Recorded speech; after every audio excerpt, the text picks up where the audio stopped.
From Instagram recommendations to self-driving cars to ChatGPT, artificial intelligence and deep learning might seem almost like magic. But today, I'm here to take you underneath the hood to discover the core principles behind these innovations.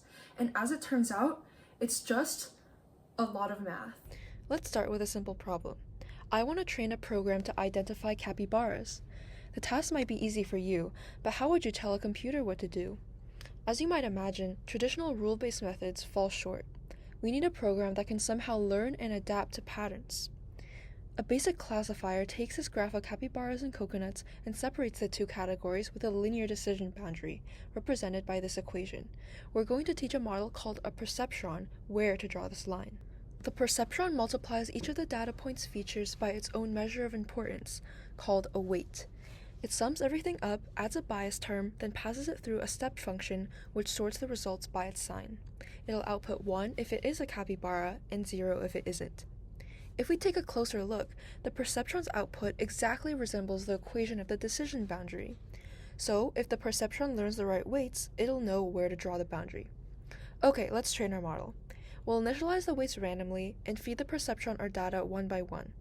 If it makes a wrong prediction, the algorithm uses this formula to update the weights and bias.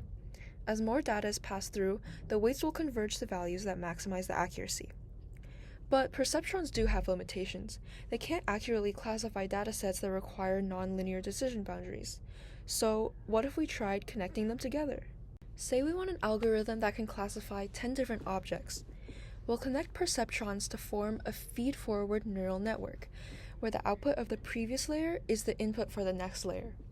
We just need to change the perceptron's activation function and use a function called softmax in the output layer to predict how likely an object belongs to each category.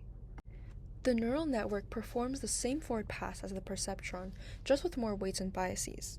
But unlike the perceptron, nonlinear activation functions are interspersed between the layers. The network actually distorts the space that the data points are in, enabling the last layer to draw a linear boundary.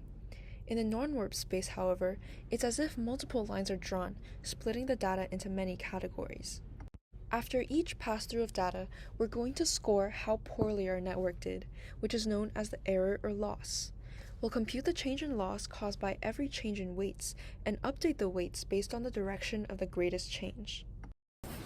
We've just touched on the very tip of the icebergs in terms of neural networks, but any AI application you encounter likely uses a form of neural network. And even though every tiny perceptron might not seem like much by itself, it's astonishing what they can do when combined together at scale.